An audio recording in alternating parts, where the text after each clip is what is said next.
Et bonjour à toi si tu regardes. Bonsoir, selon l'heure qu'il est. Mm. Du coup, bah là, on est parti pour la review. Opus 24 des cartes O maintenant.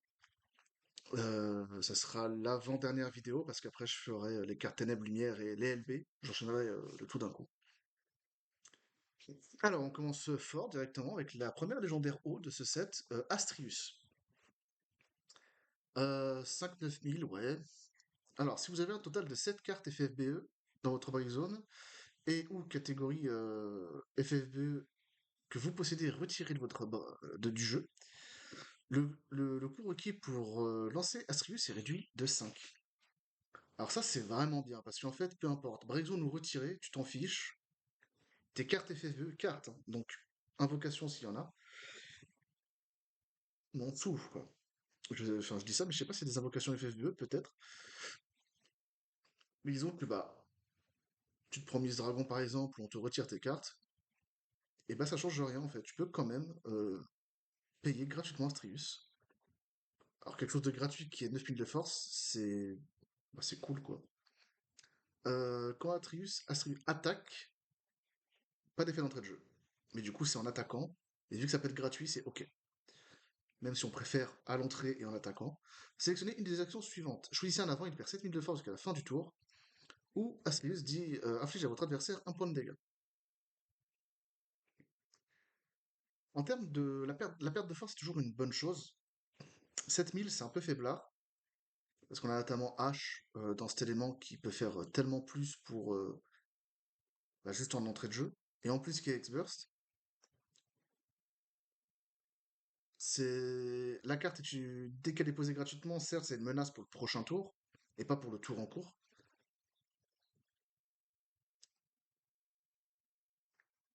Donc le premier effet, je suis pas très fan, c'est pas assez, je trouve. Malgré tout, le fait que la carte puisse être gratuite, faut pas trop en demander, ça reste très correct. Par contre, le deuxième effet sera bien plus utilisé parce qu'en fait, bah, un point de dégâts juste en attaquant, c'est gratuit. En plus, on avait vu pour la foudre que le monstre, le petit monstre qui permet de mettre 2 dégâts. Alors, ça ne marchera pas. La compétence du monstre, c'était le Behemoth, je crois, qui dit que un avant qui attaque autre que sa compétence. Donc, vous infligez un point de dégâts, mais si Asrius touche directement la damage jaune, ça sera 2. Donc, en haut foudre, vous pourriez potentiellement mettre 3 dégâts quand il attaque. Ça se cumule vite quand même, hein, ça va très très vite, hein. Euh, je suis plus fanat de la deuxième capa, personnellement, parce que l'eau possède des moyens plus expéditifs, plus simples, on va dire, euh, et surtout plus violentes de faire perdre de la force. Enfin, 7000, c'est pas assez. On peut faire beaucoup plus. Néanmoins, la carte reste correcte. Malheureusement, si tu veux la jouer pour 0, il faut jouer des FFBE. Il faut construire un deck, enfin, pas forcément tout le deck, mais un certain nombre de cartes. Il en faut quand même 7. Mais 7 cartes, une fois qu'elles sont en break zone, il n'y a rien qui peut. Enfin, mis à part le cheatal qui peut te les voler, là c'est autre chose. Quoique même s'il te les vole, tant qu'elles sont dans la zone retirée, ça changera rien. Si je dis pas de bêtises. Oui, parce elles sont considérées comme retirées, tant qu'elles sont pas sur le terrain adverse. Donc le but en fait c'est y rentre, voilà. Et après, bah, il n'y a aucune condition spécifique pour faire les effets autres que attaquer. Faut jouer des FFBE, faut qu'il y en ait un certain nombre dans la break quand même, ça se fait pas très rapidement. C'est pas quelque chose d'explosif. C'est pas une carte que tu vas jouer rapidement pour 0. Donc je mettrais 3 en vrai, je mettrais pas tant que ça. C'est fort, mais c'est pas une carte que tu vas jouer qui va avoir un impact immédiat si tu en as besoin, malheureusement. Go, soutien. Si vous contrôlez 3 monstres ou plus, le coût requis pour jouer Go est réduit de 2. Potentiellement un backup gratuit, mais il faut avoir 3 monstres sur le terrain. Ok. Vous payez X et vous duelez Go. Vous le mettez en break zone. Cherchez jusqu'à un nom de carte Go de coût X et jusqu'à un monstre de coût X. Jouez le nombre de cartes Go sur le terrain et ajoutez le monstre à votre main. Bah, si tu veux jouer ce go, il va falloir payer 2 à chaque fois, en fait. Donc, si tu veux. En fait, il faut avoir un go de coût 3 si tu souhaites avoir un monstre de coût 3, c'est ça qui est un peu relou. Parce que jouer un cargo de coût X, donc c'est strictement X, hein. Donc, si tu payes 3, tu pourras pas mettre celui-là. Après, ça se recycle très bien avec les monstres de coût 2. Le problème, c'est que c'est un backup qui, dès le début, tu peux le payer pour 2, c'est ok, mais tu as envie de jouer gratuitement. Tu veux profiter à fond du move pool de la carte. Attention, ce que j'appelle move pool, c'est c'est le fait d'utiliser une carte à son plein potentiel. Et là, en gros, si tu joues Go pour 2, bah, tu utilises que 50% théorique de la carte, vu que tu ne pourras pas jouer gratuitement, mais tu pourras utiliser sa capa d'action. Euh, je trouve pas ça déconnant non plus. Ouais, je mettrais 2 à la carte, pas plus. Après, le fait de chercher des monstres, bon, après, il y a quand même le potentiel de, pas de chercher, mais de jouer sur le terrain des monstres. Non, attends, go on field. Ouais, si tu vas chercher, le monstre est dans ta main, il n'est pas sur le terrain. Au pire, c'est fail to search. Tu vas chercher le monstre que tu as vraiment besoin, mais il faut que le monstre soit impactant. Je suis pas fan en vrai. Et je mettrais pas. Ouais, non, 2, pas plus. On passe à la suivante. Kimari. À ta carrière. À ta carrière, hein, c'est le fait de pouvoir jouer la carte n'importe quand, même pendant le tour adverse. Si un avant de catégorie 10 que vous contrôlez autre que Kimari a pris des dégâts, réduisez-les de 2000. Et quand Kimari entre sur le terrain, Kimari gagne. Si un avant que vous contrôlez autre que Kimari reçoit des dégâts, réduisez de 2000 jusqu'à la fin du tour.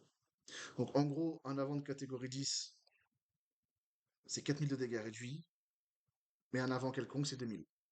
Bah tiens, justement, quand je parlais du terme move pool d'une carte, si jamais tu joues ça, mais que tu ne joues aucun autre avant de catégorie 10, bah du coup, tu utilises que 50% des effets de la carte. Par contre, si tu joues dans catégorie 10, tu utilises la carte, tu l'exploites à 100% de sa capacité. C'est ça que j'appelle move pool en termes de. Enfin, c'est pas un terme générique, c'est juste moi qui appelle ça comme ça. Et là, c'est un parfait exemple qui m'arrive. Euh, Ça coûte 4. Back attack, c'est sympa. C'est cool. Ça t'oblige à jouer 10, FF10 si tu veux utiliser le move pool de la carte en totalité. Mais sinon, une réduction de 2000, c'est ok. Ça reste correct en vrai, hein. Bon, ça paraît pas énorme comme ça, mais c'est ce qui peut te permettre de trade positivement. De mettre un avant en break, mais de ne pas le perdre. Hmm. Et si jamais tu affrontes des mecs qui ont initiative, bah, t'en as rien à faire en fait. Tu t'en fiches. Ah, je mettrais 2,5. Ouais, je mettrais la moyenne. C'est correct. Je trouve que la carte est pas mal. Après, elle coûte 4, c'est cher, mais il y a un effet de surprise de la carte. Possible. Donc je mettrais 2,5, je mets la moyenne à la carte. Suivant, Corsair. Les artworks FF11 me terminent à chaque fois. Bon, bah, le classique des backup 3 de cet opus. Pioche une carte et l'autre effet, c'est quoi? Choisis un avant dans ta break zone. Ouais, comme ça, choose one card. Ah non, tu choisis une carte dans ta break zone. Si vous contrôlez 4 backup ou plus, mettez-le sous le deck.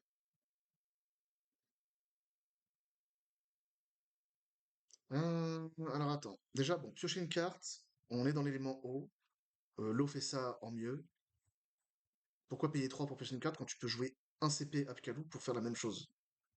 Je vais pas payer 2 CP de plus alors que je peux jouer même Dragon ou Apkalou. C'est déjà, rien que cet effet pour moi dans cet élément, c'est nul. Je peux faire mieux pour moins cher. Donc, et le deuxième effet, du coup, c'est ça qui est intéressant. Alors, tu le fais que quand t'as 4 backups.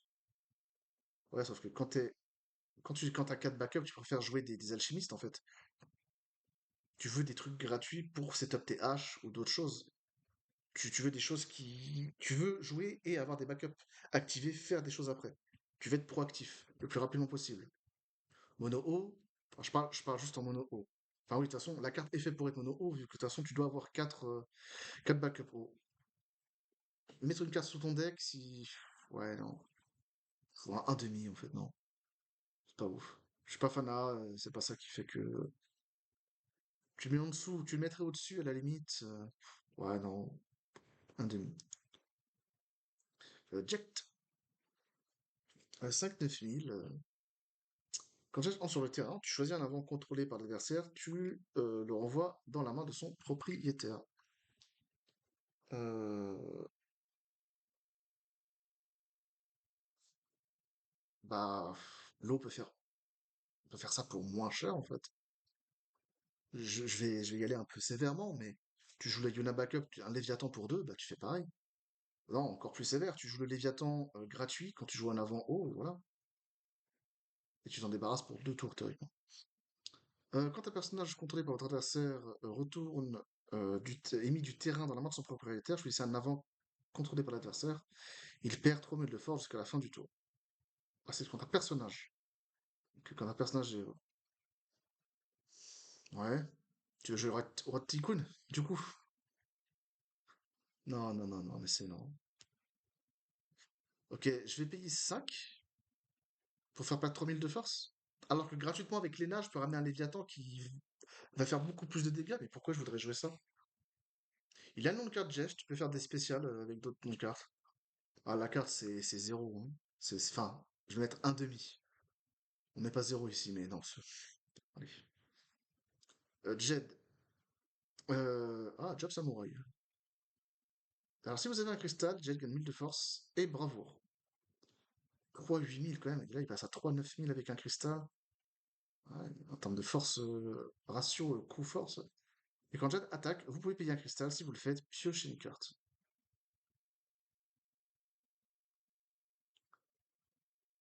T'as un moteur de pioche qui a 9 000 de force. Enfin, qui peut avoir 9 000 de force. T'es pas obligé de le jouer dans de l'eau. Job Samouraï en plus. Ça, c'est drôle. Un petit au feu. Il y a peut-être des trucs à faire avec, hein. Bref. Un samouraï, il faut des cristaux. Ouais, ça commence à faire beaucoup en termes de deck build deep là. Attends. Faut réfléchir. Euh, Il y a peut-être des trucs à faire. J'ai pas trop de combos en tête pour l'instant, mais je vois pas pourquoi la carte serait pas vraiment jouée. C'est pas si mauvais. La carte en elle-même, je parlais. Pas mauvaise, hein. Pro 9000. L'attaque, tu peux piocher, c'est cool. Après, je pense notamment à Lakshmi qui, elle, t'as juste à dire fin de tour pour piocher, tu vois. Et t'as pas besoin de cristaux pour ça. Si tu veux juste piocher en eau, bah, autant jouer Lakshmi, c'est beaucoup mieux. Après, Job Samurai quand même. Le Job Samurai, je pense que c'est ça qui fait que la carte est pas si mal à jouer dans un samouraï avec des cristaux. Ça peut peut-être le faire. Donc tu peux le tuto avec le Cyan X-Burst qui va chercher un samouraï. Et donc avec le Cyan, tu peux mettre des dégâts en plus de zone. La carte est faite, je pense que c'est une carte niche. C'est pas une carte que tu mets n'importe où dans n'importe quel deck. Je mettrais bien 3 quand même. C'est pas mauvais. Moi, je trouve pas ça affreux. Ouais, je mettrais 3 cette carte. Oh, Siseki no No. Ah, il y a une foulard sur celle-là. Sympa, j'aime beaucoup. Attends. Bon, ok. Du coup, Job Mog, FFCC. Quand Siseki est sur le terrain, choisissez un Job Mog. Un avant Job Mog de coup 2 ou moins dans votre box zone, jouez sur le terrain. Vous duelez 2 Job Mog activés. Choisissez un avant, il perd 2000 de force jusqu'à la fin du tour. Mais il a que 3000 de force. Euh, Tu recycles ta break, mais tu recycles que des job box de coup 2. C'est tellement spécifique. Et tu te job mog, choisis. Alors, là je vais commencer à parler de magie un peu noire et sombre. T'as un Nono, le backup vent, qui dit que je crois c'est. Tu peux réactiver. Je crois que c'est personnage. Tu payes 2 CP vent, tu le dules. Et je sais plus si c'est avant au personnage que tu réactives le même nombre pour chaque job mog que tu contrôles. Tu peux faire une boucle infinie avec ce mog-là. Tu dules 2, tu fais perdre de la force, tu dules 2, tu réactives tout le monde, et ainsi de suite. Tu fais une boucle comme ça, et tu peux clean un board. Faudrait que... oh, attends, faudrait que je regarde. Euh, Ah, je vais pas montrer, on va juste montrer le plus 24, mais attends. Je crois que c'est ça, hein. Il me semble que c'est... Non, non, tu payes 2 CP Ventuldule, et tu choisis un nombre de personnages égaux au nombre de job mods que tu contrôles, tu les réactives. Si t'as que des mogs, bah t'as une boucle infinie, si tu joues du vent, pour faire perdre de la force à tous les avants de ton adversaire. Mais Cécile n'a que 3000 de force, malheureusement, il va pas survivre sur grand-chose, donc bon. C'est très spécifique, très niche. Je suis pas convaincu plus que ça, je lui mettrais un, voilà, pas plus. Bon, là, j'invente un combo, à revoir si la carte, faut que je relise l'effet. Mais si c'est bien ça, oui, tu peux faire un truc marrant, et c'est tout. Strago, ben, on enchaîne les full art.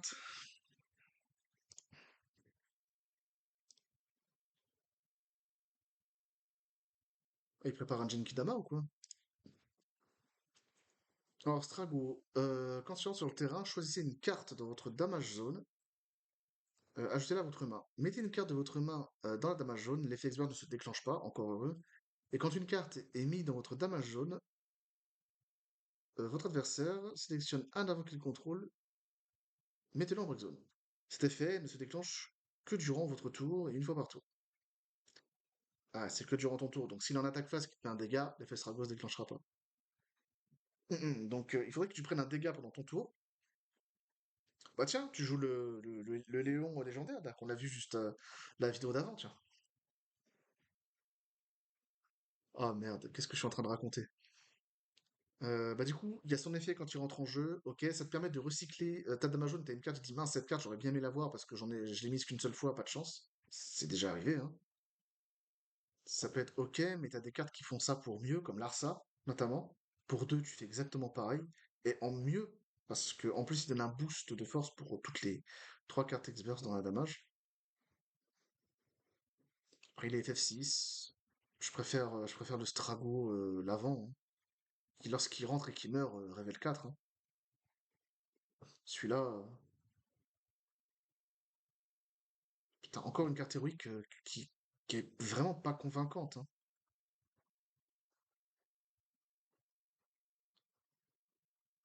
Non mais attends, ce genre de carte, ça m'affaiblit vraiment. Donnez-nous des héroïques un peu meilleurs, quoi, surtout en eau.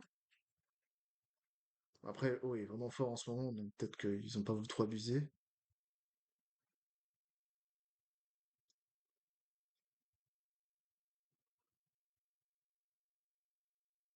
Euh, Après, c'est quand une carte est mise dans ta damage, donc tu joues avec Larsa, du coup, tu peux comboter, tu joues ça. Tour d'après, tu joues Larsa, tu remets un avant en break zone de ton adversaire. T'as le Léviathan aussi, t'as un Léviathan qui coûte un qui te permet de récupérer une carte dans ta break de remettre. Du coup, avec ces cartes, plus Léviathan, tu peux une fois par tour, bah, l'effet n'est qu'une fois par tour, heureusement. Ouais, c'est une carte qui se combote avec le Léviathan de l'opus d'avant, si je dis pas de bêtises. C'est ça, c'est le Léviathan plus 23 qui permet de récupérer une carte dans ta damage, qui fait le même effet que le Strago. C'est Léviathan qui coûte un CP, je crois. Je crois qu'il coûte. Je sais plus combien il coûte. En gros, il fait exactement le même effet. C'est fait pour comboter avec. Je vois pas d'autre utilisation à cette carte. Euh, Donc je dois jouer avec ce Léviathan ou avec Larsa. Pas convaincu. Ça peut être sympa quand même pour te débarrasser. Ouais, après, c'est ton adversaire qui choisit. Ça, c'est cool. Le fait que ce soit l'adversaire qui choisisse. Ouh là là, qu'est-ce que c'était que ça? C'est vraiment bien. 6 doit jouer avec d'autres cartes, à elle seule, ça suffira pas. Tu fais son effet une fois avec lui, mais si tu veux le faire plus souvent, parce que c'est que pendant ton tour que tu prends les dégâts que ça fonctionne.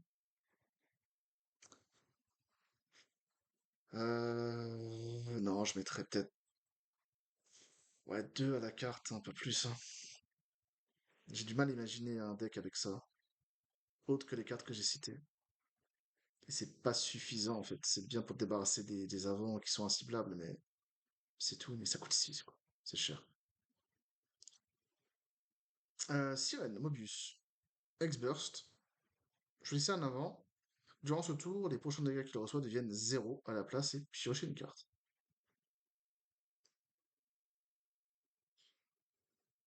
X-Burst, donc ça veut dire que si jamais beaucoup d'avants vont attaquer, bah, si t'as un avant, il faut que tu aies un avant, tu choisis un de tes avants et dis, bah, il prendra pas de dégâts. Du coup, tu peux bloquer, tu peux te permettre de bloquer et de pas le perdre.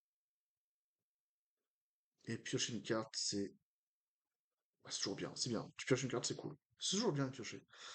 Et choisis un avant. Tu peux même choisir les avants de ton adversaire si jamais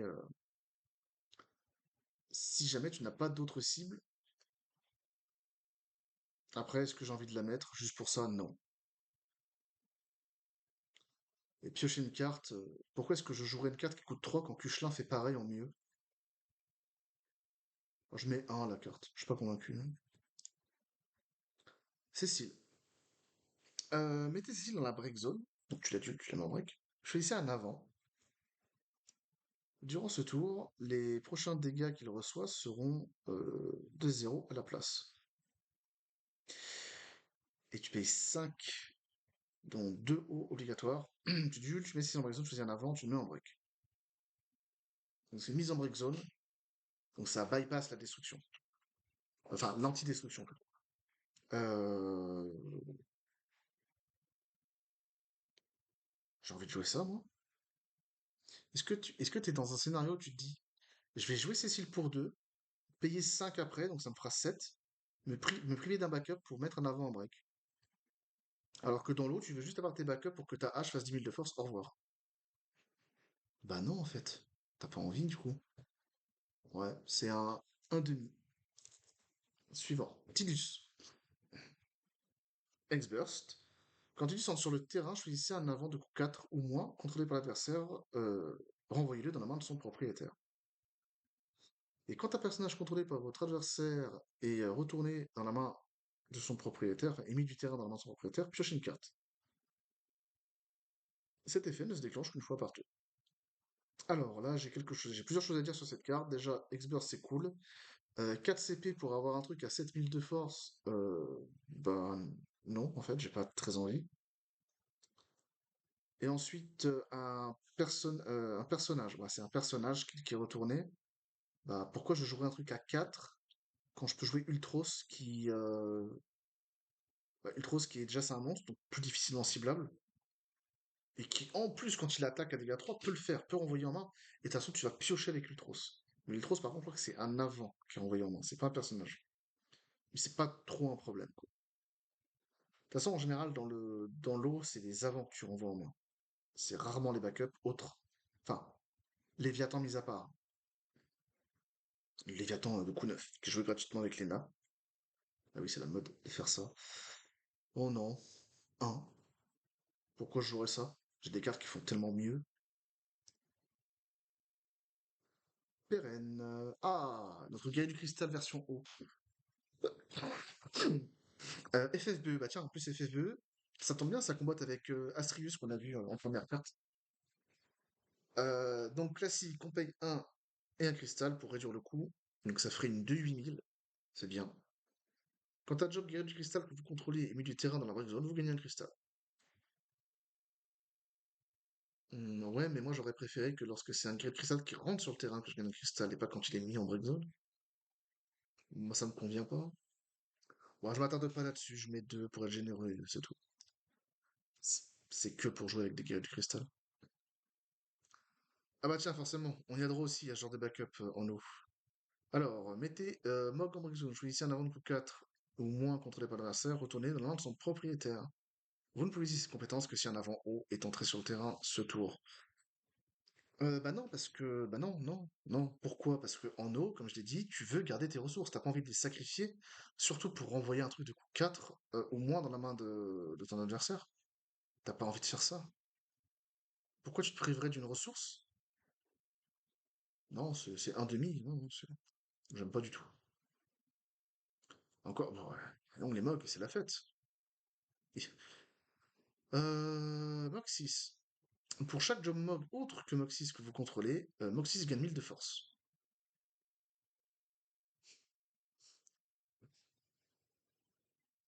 Ah, putain. Un petit truc à deux comme ça qui peut monter tellement haut quand tu joues des mogs. En plus, les mogs coûtent pas cher. Comme Oxys s'est mis du terrain dans la break zone, vous pouvez vous défausser d'un job mog. Quand vous le faites, jouez Moxys de la break zone, depuis la break zone sur le terrain, du lait. Ouais, c'est très niche comme carte. Après, pour 2 CP, ça peut devenir un avant avec boosté aux stéroïdes, hein. Ah, tu le vois, le bide du Mog, là? À droite, là? Ah, c'est des abdos qu'il aura à force, hein. C'est plus un ventre. Oh, bordel. C'est drôle. Moi, ça me fait rire. Après, c'est une carte niche, hein. Tu dois jouer avec des Mogs. Il est aussi job guerrier. Double job. Mais non. Enfin, c'est anecdotique. Tu veux le jouer avec des Mogs. Tu veux poser plein de Mogs et puis là, t'as un Mog qui peut monter facilement à 9000 de force, hein. Voire même plus que ça. Et si t'arrives à t'en débarrasser, bah, surprise, je suis de retour. Donc quand il est mis, tu peux répondre, parce que dès qu'il va en break zone, tu peux essayer de retirer pour pas le rejouer. Enfin, pour que ton adversaire t'empêche de le rejouer. Dans sa catégorie, peut-être que ça peut être bien. Dans un deck FF6, tu préfères jouer, je pense, le mode glace haut, qui du le freeze à dégâts 3. Ouais, c'est ça. Et qui est l'initiative à tes avants quand il attaque. Mais dans un deck mob, pourquoi pas, en vrai, ça peut être drôle. Mais je pense malheureusement que ça ne peut être que drôle et rien d'autre. Euh, En plus, t'as pas envie de te défausser de des cartes pour remettre un avant, en général. Et il revient sur le terrain du lait, c'est dommage. Il reviendrait activé, je pourrais être plus généreux, je vais lui mettre la moyenne. Ah non, je lui mets 2. Comme son coup, 2. Ce que tu veux. C'est pas mauvais en soi, mais faut avoir un setup particulier, faut jouer avec des mogs. Est-ce que c'est si fort que ça? Je pense pas. On met 2 et puis voilà. Et ça me fait rire. Ça me fait beaucoup rire, l'effet. Après les mogs, on a un paquet de cigarettes, frérot, enfin une marque de cigarettes. C'est quoi cette merde? En plus, c'est la carte, elle est moche. Malboro, bon, c'est moche, mais voyons voir ce que ça fait. Un CP, pas cher. Ah oui, la fameuse mécanique, lorsqu'un avant attaque, on le met en break zone. Donc quand un avant en plus attaque, que vous contrôlez attaque, vous pouvez mettre Malboro dans la break zone. Et quand il est mis du terrain en break zone, jusqu'à la fin du tour, tous les avants contrôlés par votre adversaire perdent leurs compétences et 3000 de force. Ah, ah oui, c'est satisfaisant ça, monsieur. Euh, c'est un Cuchelin de zone, et en plus il perd 3000 de force. Ça target pas, c'est tous les avants contrôlés par l'adversaire en plus. Ouh.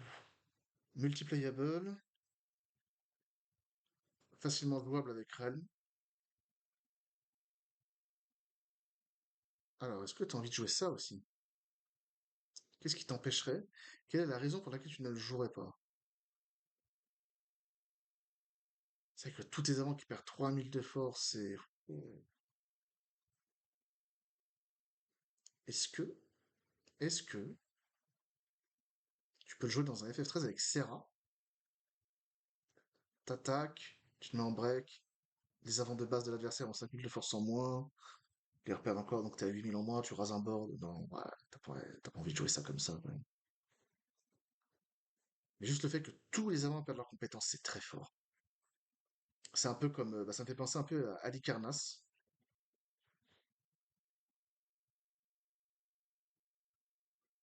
Tout c'est que c'est un monstre, quoi, tu vois. Ouais. Ouh. Ah, c'est dur de noter ça. C'est dur parce que à la fois ça te prend un slot, mais faut que tu puisses attaquer. Ça aussi, il faut que tu puisses attaquer. Oh, t'attaques avec Astrius. On disait qu'Astrius avant, en début de vidéo, je disais que Astrius 7000 c'était pas assez. Ah, tu passes à 10 000 en moins. Donc tu clean en avant, les autres en perdent 3000 et perdent leurs compétences. Allez, vas-y. Euh, Force à toi. Je vais pas m'éterniser quand même sur la carte. Je lui mettrais 4 quand même. Tu fais perdre des compétences à tout le monde. Tout le monde perd 3000. Après, si t'es derrière en termes de dégâts et tout, si t'es behind dans la game, la carte doit pas te servir à grand chose, c'est le problème. Oh, je vais plutôt le mettre 3. Euh, Léviathan. Oh, magnifique, j'aime beaucoup. Artwork. Parce que maintenant, elle est faite. 3 CP, classique. Si vous lancez Léviathan, vous pouvez retirer 4 noms de 4 Léviathan de votre break zone du jeu en coût supplémentaire, en extra cost. Votre adversaire sélectionne un avant ou monstre qu'il contrôle. Hmm. Mettez-le en break zone. Si vous avez payé le coût supplémentaire, votre adversaire sélectionne jusqu'à 2 avant et ou monstres qu'il contrôle. Dans sélectionner le plus possible, mettez-les en break zone.